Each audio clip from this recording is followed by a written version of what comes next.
111వ లేఖ.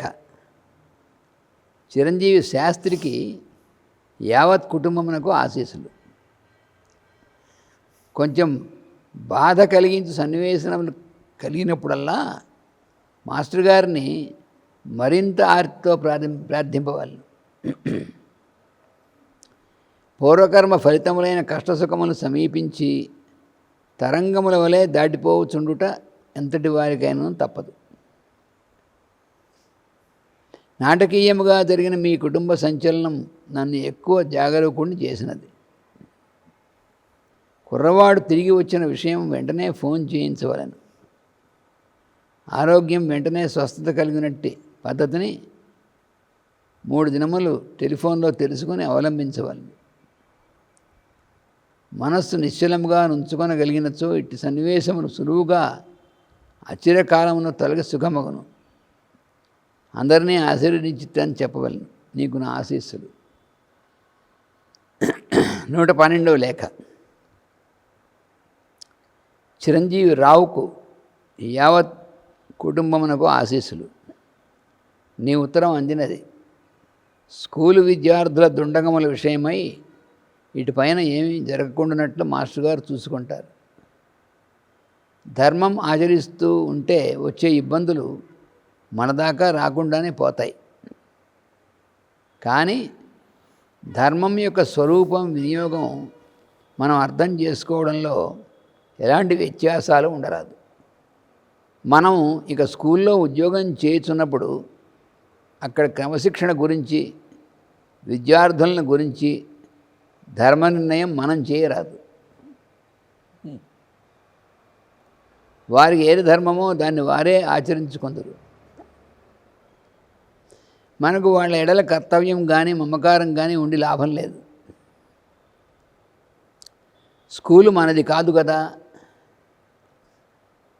కాపీలు జరగకుండానట్టు క్రమశిక్షణ స్కూలు అందరికీ ఉంటే, పాలక వర్గానికి చక్కని దండన సామర్థ్యం ఉంటే, ధర్మమును గూర్చి వారికి అంగీకారం ఉంటే మనం సహకరించవచ్చు. అది లేని పక్షంలో ఉదాసీనత తప్పదు. అంటే ఇక్కడ కాపీలు జరగడం తప్పే అయినప్పటికీ స్కూల్లో నీ స్కూల్ కాదు కాబట్టి వాళ్ళే దాన్ని చూసి చూడనట్టుగా ఉన్నప్పుడు నువ్వు ఇన్వాల్వ్ అయ్యి ఏదో చేయటం కాదు, ఉదాసీనంగా ఉండక తప్పదు. అంగీకారము కాని పక్షంలో తొలగి యువలకు రావాలని. ఒకప్పుడు నేను అదే పని చేసి తిని బ్రాకెట్లో ఆంధ్ర విశ్వవిద్యాలయం నుండి. అది సాధ్యం కానిచో స్కూల్లో కన్నులు మూసుకొని వ్యక్తిగత జీవితమున ధర్మ విషయమున కన్నులు తెరిచి ప్రవర్తింపవాలి. ఈ మెలకువ తెలియనిచో ఇబ్బందులు ఉండును. ఎన్నిటికీ మాస్టర్ గారు ఉన్నారు కనుక భయం లేదు. ఇక్కడ మీరు జరుపుతున్న కార్యక్రమములు చక్కని వాతావరణాన్ని సృష్టించగలవు. దాన్ని వినియోగించగలుగుట ఊరివారి పని. నేను హైదరాబాదు మీదుగా కడప వెళ్ళి అక్కడ నుండి శ్రీశైలం వెళ్ళవలసి ఉన్నది కనుక ప్రస్తుతం గుంటూరు వచ్చే అవకాశం కనిపించట్లేదు. ఆశీస్సులు. ఇది ఎప్పుడు 14/7/81. 113వ లేఖ.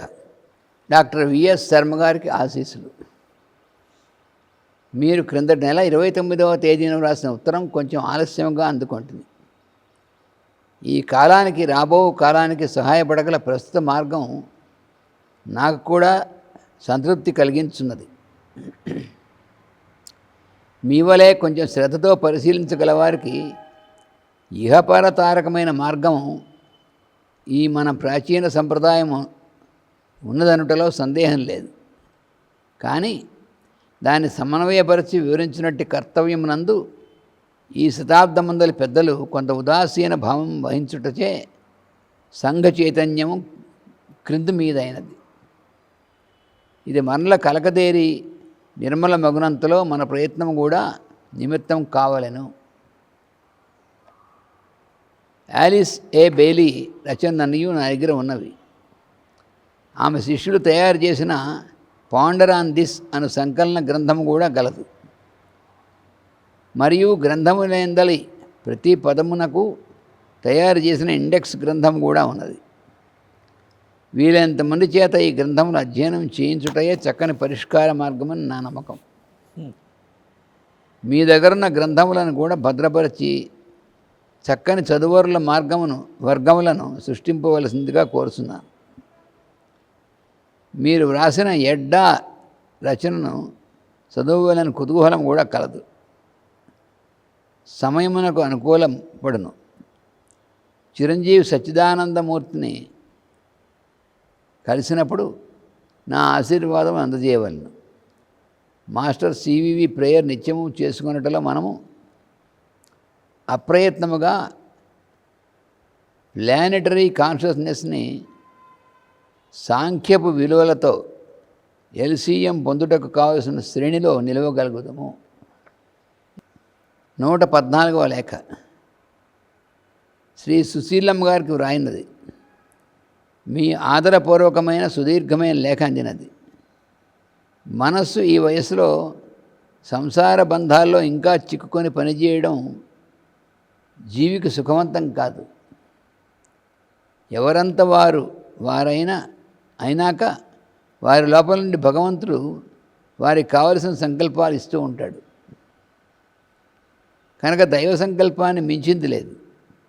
చిరంజీవి మీ మనవడు మీరు పంపదల్చను ఇతడికి వచ్చుడికి అంగీకారం తెలపడు.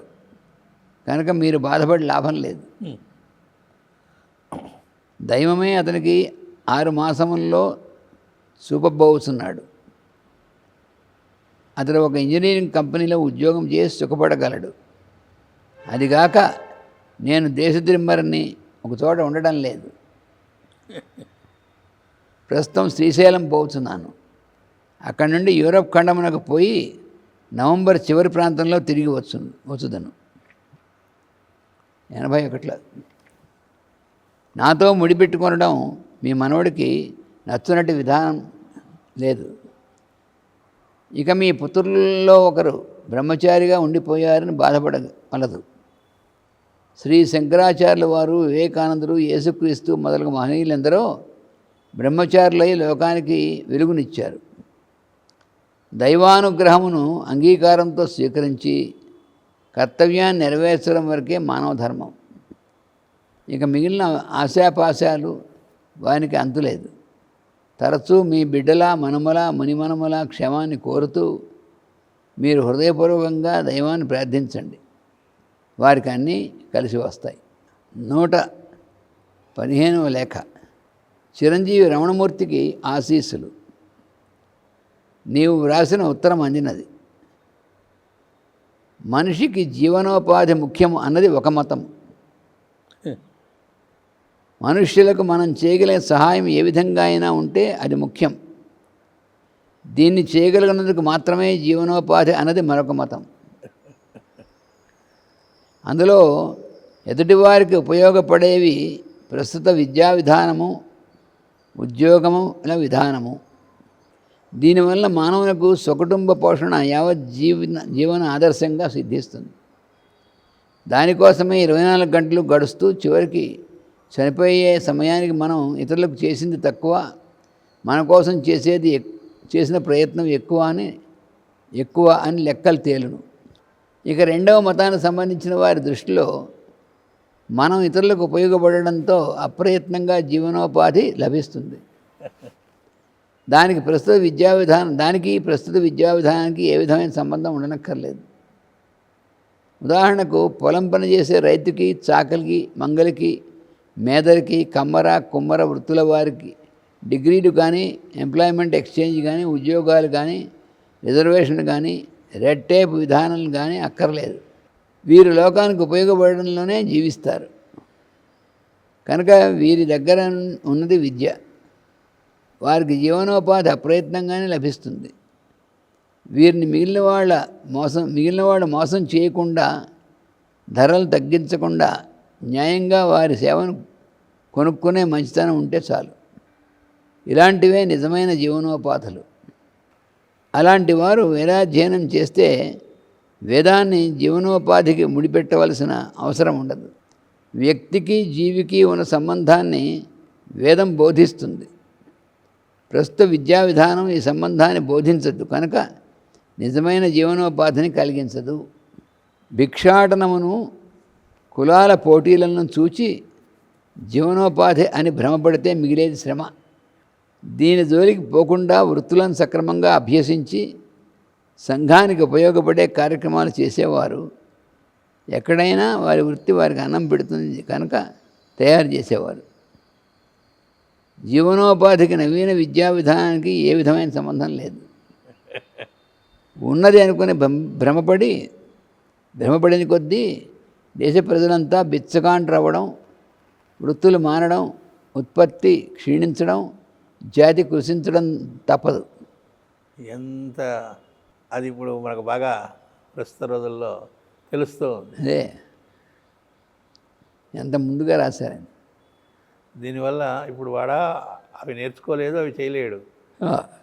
ఇంకేదో దేశం వాడు ఇచ్చే ఉద్యోగాల మీద ఆధారపడటం, వాడు రిసెషన్ అని చెప్పి ఎప్పుడు పీకుతాడో అని చూసి భయపడటం, అదే బెంచ్ మీద ఉంటారని అనుక్షణం బతుకుతూ వస్తూ దాని జీవితం అనుకుంటూ బిచ్చగాండ్ల కంటే కాకపోతే ఇంకేముంది దానిలో. అదే అలాగే వేదాధ్యయనం జీవనోపాధికి వినియోగించకుండా వృత్తులు చేసి జీవిస్తూనే మళ్ళీ వేదాధ్యయనం చేస్తే సంస్కృతి, వికాసము, జీవిత విధానము లభ్యమవుతాయి. వేదాధ్యయనం వృత్తిగా పెట్టుకున్నా తప్పులేదు. తాను అడిగిన వాళ్ళకి నేర్పి దానితో జీవనోపాధి ఏర్పరచుకోవచ్చు. అంతేకాని ఇంటింటికి తిరిగి వేదంతో సంభావనలు అడుక్కోనక్కర్లేదు. ఇంకా సందేహమునతో వ్రాయవచ్చును. తెలిసినంతవరకు సమాధానాలు అందజేస్తాను. 116వ లేఖ. చిరంజీవి సౌ పరమేశ్వరికి ఆశీస్సులు. నీ 2వ ఉత్తరం అందినది.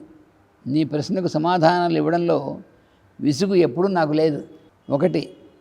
తండ్రి వలన దేహాన్ని, మనస్సుని నీవు పొందిన మాట ఒప్పుకుంటావు కదా. అంతవరకే తండ్రి యొక్క భగవంతుని సృష్టి కార్యక్రమం. ఆ పైన అతడు నీకు ఇచ్చిన ఆలోచనా శక్తితో నీవు ఆలోచనలు సాగించడం ప్రారంభించావు. వాటికి అతడు బాధ్యుడు కాడు. ఆలోచించడం సొంతంగా చేసినప్పుడు, కార్యనిర్ణయాలు సొంతంగా చేసుకున్నప్పుడు కర్మ ఫలితాలు అనుభవానికి వస్తాయి. అందులో కొన్ని చిక్కులు వస్తే అవి నీవు తెచ్చుకున్నవే కానీ తండ్రి ఇచ్చినవి కాదు. లోకంలో తండ్రులు పిల్లలను తెలియక కోప్పడడం, కొట్టడం చేస్తారు. అంటే వాళ్ళు వీళ్ళు ఒకే వర్గంలో కలగాపులగం అవుతారు. అందరికీ తండ్రి అయిన వాడు ఎవరికీ చిక్కులను, దారిద్ర్యములను కలిగించడు, దండించడు. నీ తండ్రి నీ దేహంలో ప్రతి అణువులో ఉన్నట్లు భగవంతుడు అందరిలోనూ అంతర్యామిగా ఉంటాడు.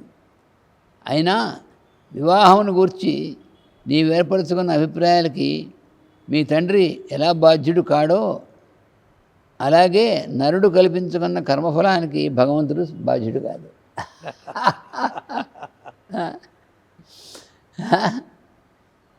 ఎంతగా ఇచ్చారు. వివాహమును కూర్చి నీవేర్పరచుకున్న అభిప్రాయాలకి మీ తండ్రి ఎలా బాధ్యుడు కాడో అలాగే నరుడు కల్పించుకున్న కర్మఫలానికి భగవంతుడు బాధ్యుడు కాడు. కర్మ మనం చేసి ఆయన వల్ల అంటే చిక్కులు తెచ్చుకున్నా విడిపించుకున్నా నరుడే సమర్థుడు. తెచ్చుకొనడంలో శౌర్యము చూసి విడిపించుకోవలసి వచ్చేప్పుడు అప్పుల వాళ్ళని పిలిచి మా నాన్న అడగండి అంటే చెల్లదు. అప్పు తెచ్చుకోవడంలో శౌర్యం చూపి విడిపించుకోవాల్సి వచ్చేటప్పుడు అప్పుల వాళ్ళని పిలిచి మా నాన్న అడగండి అంటే చెల్లదు. తండ్రి చెల్లించగలడు కానీ అలా చేస్తే బిడ్డలు ఇంకా కుళ్ళుతారని అతను తెలుసు. కనుక జోక్యం లేని విధముగానే తన కుటుంబం తీర్చిదిద్దుతున్నాడు. మరి భగవంతునే తండ్రి. కర్మ తీసేయచ్చు కదా అంటుంటా కదా. ఒక పక్క చెట్టు కింద దరిద్రుల పిల్లల్ని చూచాను రాశారు. అది ఇంకా పిల్ల కనుక దానికి తల్లిదండ్రుల బాధ్యతలు. మనం పూర్వం జంతువులుగా ఉన్నప్పుడు పిల్లలుగా ఉండేవాళ్ళం. అప్పుడు మన బాగోగులను భగవంతుడు చూసుకునేవాడు. మనం సృష్టి పరిణామంలో పెద్దవాళ్ళమై నరజన్మ ఎత్తితిమి.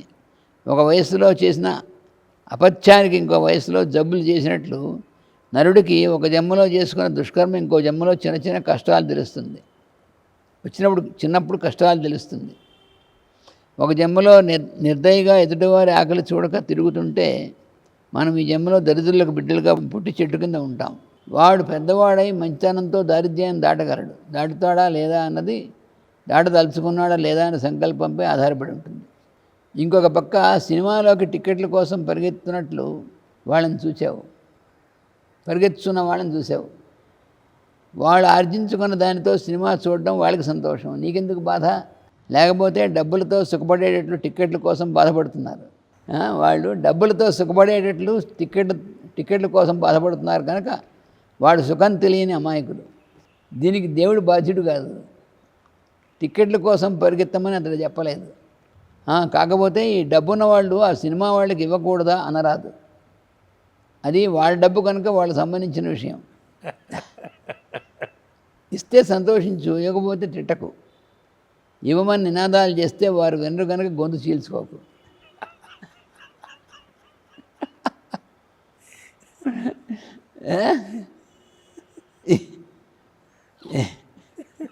ఇంతకీ నీవు సొంతంగా జీవిత దృక్పథాన్ని ఏర్పాటు చేసుకుంటే రాబోయే మంచికి కానీ చెడ్డకు కానీ బాధ్యత నీదే. తండ్రి అయిన భగవంతుడికి మనస్సు అప్పచెప్తే అతడిచ్చే సంకల్పాలు పనిచేస్తాయి కనుక బాధ్యత అతనిదే. తన తండ్రికి తన భారాలు విప్పి చెప్పడానికి భయపడే పిరికివాళ్ళు భగవంతునికి మనస్సు సమర్పణ చేయడానికి పనికిరారు. ఎంత అసలు తన తండ్రికి తన భారాలు విప్పి చెప్పడానికి భయపడే పిరికివాళ్ళు భగవంతునికి మనస్సు సమర్పణ చేయడానికి పనికిరారు. ఇంకా కొంతకాలం పడుతుంది నువ్వు రాశావు.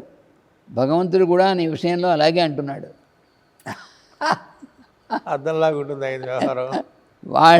వాళ్ళు ఉపయోగించేది నీ మాటలనే కానీ తన మాటలను కాదు. ఇంకా కొంతకాలం పడుతుందనేటువంటిది మరి అదే కదా. తన మాట ఎప్పుడూ ఒకటే, అదే తన ప్రేమ, అది భగవంతుడి తత్వం.